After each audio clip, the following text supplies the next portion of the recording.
Hello everyone, welcome back to my channel MGVCL Madhya Gujarat Vij company limited JE junior engineer ઇલેક્ટ્રિકલની first tier exam date આવી ગઈ છે. Exam date છે 9/8/2026, એટલે આપણી પાસે 1 મહિનો છે ફર્સ્ટ તૈયારી કરવા માટે. તો ફર્સ્ટ ટાયર એક્ઝામમાં શું પૂછાવાનું છે તે જોઈએ. Syllabus first tier exam total 100 માર્ક્સનું રહેવાની છે.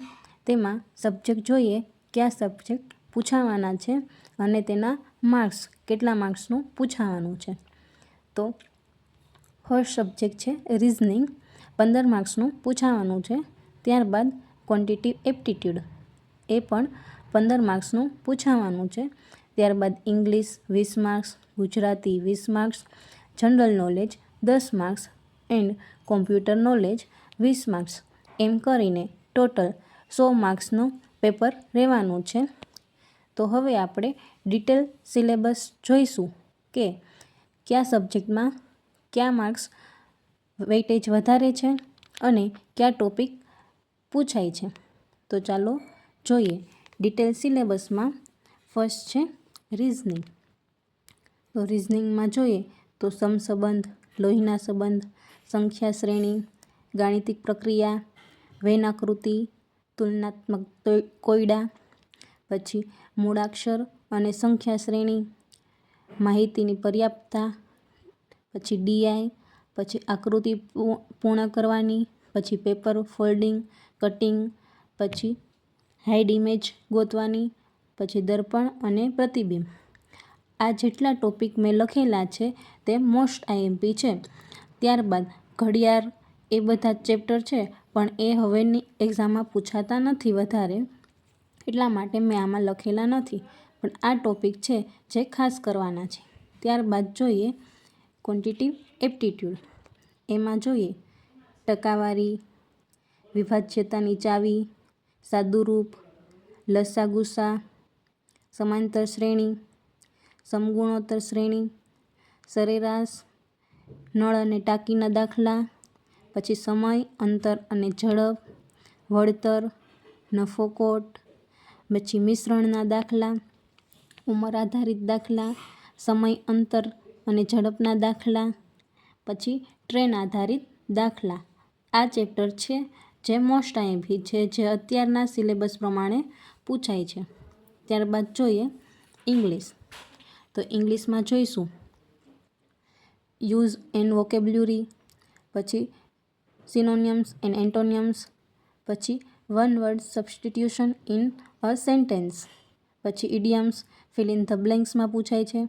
પછી error spottings and right uses of words in sentence.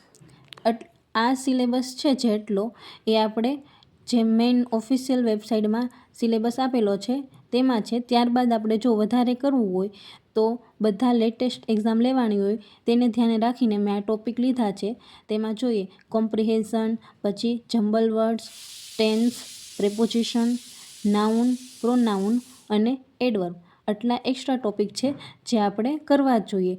જો એ ટોપિક પૂછાય તો આપણને આવડી શકે એટલા માટે. ત્યારબાદ જોઈએ ગુજરાતી. ગુજરાતીમાં જોઈશું, ગુજરાતીમાં ઓનલી ગ્રામર પૂછાય છે, સાહિત્ય નથી પૂછાતું. તો ગુજરાતી ગ્રામરમાં આપણે જે આ ફર્સ્ટ ટોપિક છે તે આપણને સિલેબસમાં આપેલા છે. જોઈએ રૂઢિપ્રયોગ, કહેવતો, પછી શબ્દ સમૂહ માટે એક શબ્દ, જોડણી સુધી, પછી સમાનાર્થી, વિરુદ્ધાર્થી, લેખન, શુદ્ધિ, ભાષા શુદ્ધિ, એટલા ટોપિક આપણને સિલેબસમાં આપેલા છે. આ ઉપરાંત આપણે બીજા ટોપિક કરવા હોય તો ક્યાં કરવા જોઈએ? તો તેમાં છે વાક્યના પ્રકાર, વિશેષણ, અલંકાર, સમાસ, સંધિ અને છંદ. એટલા આપણે એક્સ્ટ્રા કરવા જોઈએ જેથી આપણી પ્રિપેરેશન સારી રહે. ત્યારબાદ હવે આપણે જોઈએ જનરલ નોલેજ.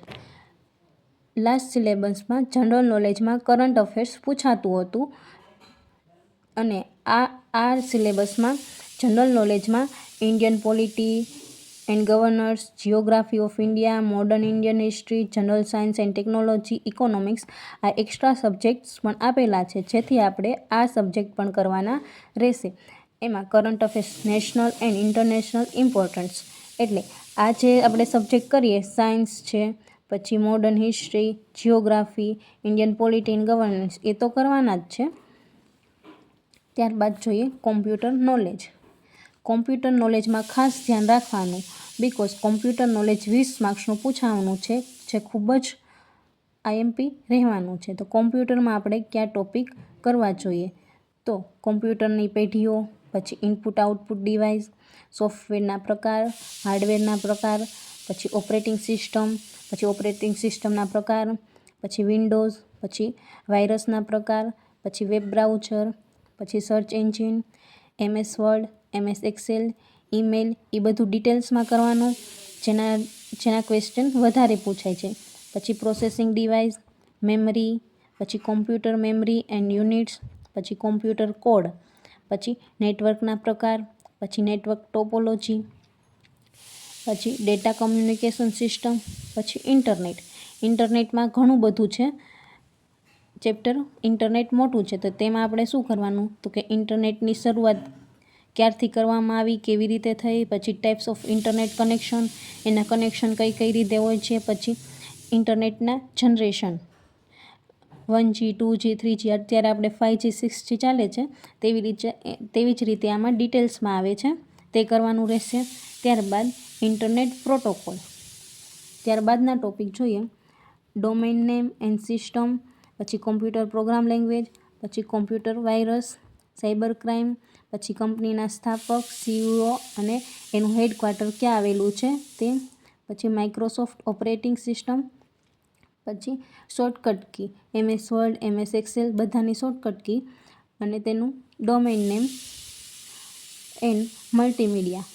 જે આ ટોપિક છે તે મોસ્ટ આઈએમપી છે અને કોમ્પ્યુટરમાં વધારે ધ્યાન આપવાનું છે, કારણ કે તે 20 માર્ક્સનું પૂછાવાનું છે.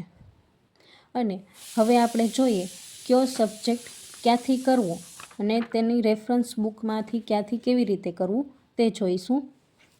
તો રિઝનિંગમાં હું કહું તો રિઝનિંગ માટે છે લર્નિંગ પોકેટ કરીને યુટ્યુબ ચેનલ છે, તેમાંથી મેથ્સ પણ તેમાંથી તેના PYQ આપેલા છે, આખી પ્લેલિસ્ટ આપેલી છે PYQની. તો રિઝનિંગ એન્ડ મેથ્સ GSSBના લાસ્ટ યરના પેપર જેટલા લેવાના હોય, પછી GPSC લીધા હોય, અને MGVCL, PGVCL, DGVCL, ગમે જેઈની એક્ઝામ હોય, પછી સેન્ટ્રલ લેવલની જે એક્ઝામ હોય, NTPC, એ બધાના PYQ સરે કરાવેલા છે. તો એ ચેનલમાંથી આપણે બંનેનું જોઈ શકીએ, મેથ્સ અને રિઝનિંગનું. પછી ઇંગ્લિશમાં જોઈએ તો ઇંગ્લિશમાં એન્જલ ઇંગ્લિશ કરીને એક યુટ્યુબ ચેનલ છે, તેમાંથી કરી શકીએ. એ સર વધારે સારું કરાવે છે અને તેની બુક પણ આવે છે, તે પણ કરી શકીએ. પછી તમને જે ઠીક લાગે તે બુક્સ કરવાની. ગુજરાતીમાં જોઈએ તો ટીચિંગ કિશન યુટ્યુબ ચેનલ કરીને છે, તેમાં સરે ગુજરાતીનું બહુ જ મસ્ત પહેલેથી જ આખું ગ્રામર કરાવેલું છે, તો આપણે એમાંથી જોઈ શકીએ. અને બીજી બુક રેફર કરી શકીએ, જેવી કે શબ્દ વૈભવ છે, વ્યાકરણ વિહાર છે, તે બધી. હવે આપણે જોઈશું જનરલ નોલેજ. તો જનરલ નોલેજ તો બહુ જ મોટો ટોપિક છે, તો એવી રીતે આપણે એક મહિનામાં કમ્પ્લીટ ના થાય. એટલા માટે યુવા ઉપનિષદની કે બીજી લિબર્ટીની ગમે એ GK GSની બુક્સ હોય તે આપણે રીડ કરી શકીએ. વેબ સંકુલની 1008 ટેબલવાળી બુક છે, તે પણ આપણે રીડ કરી શકીએ. તેમાં ટેબલમાં સારી રીતે બધું દર્શાવેલું છે, જેથી આપણને યાદ પણ સહેલાઈથી રહી જાય છે. અને કરંટ અફેર્સ તો આપણે કરવાનું જ રહેશે. ત્યારબાદ જોઈએ કોમ્પ્યુટર નોલેજ. તો કોમ્પ્યુટરમાં ટીચિંગ કિશન યુટ્યુબ ચેનલ કરીને બહુ જ મસ્ત સરે કરાવેલું છે. આ બધા ટોપિક્સ મેં એમાંથી જ કરેલા છે અને બહુ જ સારી રીતે સમજાઈ જાય એવી રીતે સહેલી ભાષામાં સમજાવેલું છે. તો તમે ખાસ કરીને હું કહું છું કે યુટ્યુબ ચેનલ ટીચિંગ કિશન કરીને છે, તેમાંથી તમે કોમ્પ્યુટર કરી લો, એટલે તમારે બધું કવર થઈ જશે. ખાલી આ એક્ઝામ માટે જ નહીં, ઓલ ઓવર બધી એક્ઝામમાં જેમાં કોમ્પ્યુટર સબ્જેક્ટ પૂછાતો હોય તેમાંથી કમ્પ્લીટ થઈ જશે અને બીજી બુક્સ પણ તમે રીડ કરી શકો. Thank you everyone.